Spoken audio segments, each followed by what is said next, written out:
махаббаты ізгарым, шешілмеген жұмбақтай ғой бізге әлім.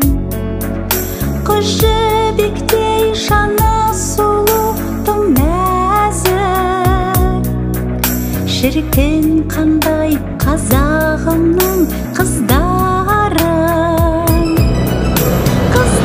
Қыздар, сұлу қыздар, неткен ғажап сұлусыңдар. Дархан көңіл, дәру қыздар. Қыздар, сұлу қыздар, аққу мойын. Баршаңызды 8 наурыз халықаралық әйелдер күнімен шын жүректен құттықтай отырып, айдай сұлу күнде күлімдеп жүрулеріңізге шын жүректен тілектеспін. Гимназия әкімшілігіне алғысымыз шексіз.